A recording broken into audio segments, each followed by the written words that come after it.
Hello everyone, JKSSB नायब तहसीलदार की जो वैकेंसीज आई थी उस पर आप सभी को पता है कि कोर्ट केस स्टार्ट हो चुका था। अब उसका क्या स्टेटस है और क्या बैकग्राउंड रहा है थोड़ा सा समझाऊंगा सो दैट आप सभी को क्लियर हो सके।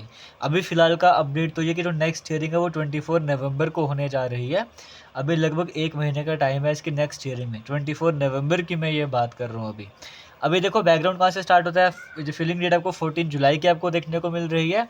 और उसके बाद क्या होता है, जैसे 14 जुलाई को जो ऑर्डर हमारे सामने आ रहा है, जो पहला ऑर्डर आता है 14 जुलाई की, मैं उसकी बात कर रहा हूँ।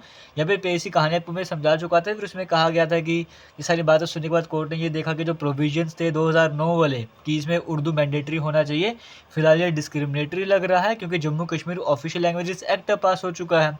और कोर्ट फिलहाल जो है इस ऑपरेशन पूरे प्रोसेस को स्टे लगाता है। और ये जो प्रोसेस है कि आपको ग्रेजुएशन में उर्दू की नॉलेज मैंडेटरी रखी गई है, इसको फिलहाल हम नहीं मानते हैं। इस तरह की बातें उस टाइम पर कही गई थी।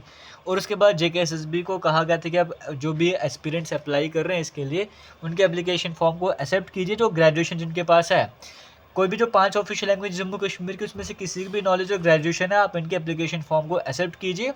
और रिस्पोंडेंट अब यहाँ पर ये भी समझ लीजिए एक बार, जिनको नहीं समझ आ रहा होगा, देखिए यहाँ पे पिटिशनर्स कौन है और रिस्पोंडेंट में GAD, revenue department, service selection board, ये सारे रिस्पोंडेंट में आपको देखने को मिल रहे हैं। ठीक है जी, यानी कि जेकेएसएसबी, जीएडी वगैरह इनकी हम बात कर रहे हैं।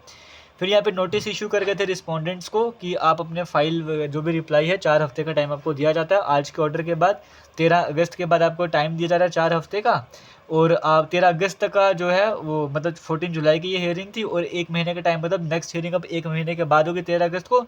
तब तक आप अपने रिप्लाई वगैरह फाइल कर देना कि क्यों ऐसा हो रहा है। तो एक महीने का टाइम मिलता है, मतलब नेक्स्ट हियरिंग अब 13 अगस्त को होनी है। ये कहानी आपको समझ आ गई। फिर 13 अगस्त को जब हियरिंग होती है, उसका जो ऑर्डर सामने आता है आपके सामने मैं वो ला रहा हूँ कि रिस्पोंडेंट्स को फिलहाल और टाइम दिया गया 4 वीक का। अब जो हमारा केस है वो 15 सितंबर को होने जा रहा है। एक महीना यहाँ पे और बढ़ गया। जुलाई में प्रोसेस स्टार्ट हो तो पहले अगस्त तक का टाइम, फिर सितंबर तक का टाइम आपको देखने को मिला है। और जो भी रिलीफ प्रोवाइड कराएगा, यानी कि बच्चों के फॉर्म एक्सेप्ट कीजिए, बट जेकेएसएसबी ने क्या कहा था, एप्लीकेशन फॉर्म भी रोक दिए, नए फॉर्म भी नहीं एक्सेप्ट वहाँ पे करे जा रहे थे। यानी कि एप्लीकेशन प्रोसेस को पूरी तरीके से बंद कर दिया गया था, टेम्प्रेरी वे में आप कह रहे हो, लेकिन बट अभी तक वो क्लोज ही है इस तरीके से। तो फिर से अब एक महीने की बात और बढ़ गई। 15 सितंबर को नेक्स्ट हियरिंग होनी है। फिर 15 सितंबर की बारी आती है। 15 सितंबर को नया ऑर्डर आता है। यहाँ पे कहा जाता है रिप्लाई जो है रिस्पोंडेंट्स की तरफ फाइल नहीं करा गया अभी तक, आज की डेट तक, इसलिए तीसरी और लास्ट अपॉर्चुनिटी उनको प्रोवाइड करी जा रही है कि आप अपना रिप्लाई फाइल कर दो। Third and last opportunity. और लिस्ट कब करेगा केस को? 16 अक्टूबर, यानी कि आज से कुछ दिन पहले की मैं बात कर रहा हूँ।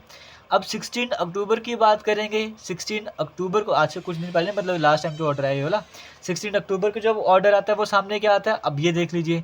16 अक्टूबर को यहाँ पे कहा गया कि डिस्पाइट ग्रांटिंग, मतलब कई सारी अपॉर्चुनिटीज़ देने के बाद भी रिस्पोंडेंट्स को कि आप अपना रिप्लाई फाइल कर लो, अभी तक यहाँ पे वो किसी तरह का रिप्लाई नहीं दे पाए हैं। और अब उनको 4 हफ्ते का टाइम और दिया जा रहा है as a matter of last opportunity to file the reply. अगर इसमें फेल होते जो ऑफिशियल्स हैं, उन्हें वहाँ पे ट्रिब्यूनल के सामने, जो कैट के जम्मू बेंच में केस चला, उनके सामने प्रेजेंट होना पड़ेगा कि और एक्सप्लेन करना पड़ेगा कि आज तक आपने रिप्लाई क्यों नहीं फाइल करा है। और इस बात को देखते हुए एक महीने का टाइम और दे दिया है 4 वीक का। अब नेक्स्ट हियरिंग 24 नवंबर को होने जा रही है।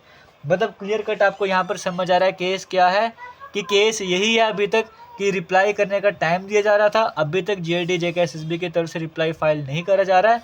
महीने महीने बीतते जा रहे हैं और अब टाइम नवंबर तक का आ चुका है। अब यहाँ पर आपको समझ आ रहा होगा कौन इसको लेकर सीरियस है, कौन इसको लेकर सीरियस नहीं है, कौन चाहता है कि ये केस आगे बढ़ता रहे इसी तरीके से। वो सब कुछ आपके सामने आपको देखने को मिल रहा है। अभी वैसे जेकेपीएसआई की बात करें, उसकी हियरिंग भी नवंबर में, उसको देखते क्या रहने वाला है।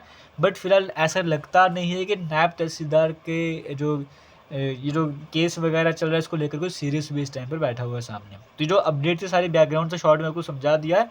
अब आप अपनी राय जो भी कमेंट सेक्शन में रखना चाहते हो रख सकते हो, वीडियो को शेयर भी कर सकते हो। सब तक थैंक यू, जय हिंद।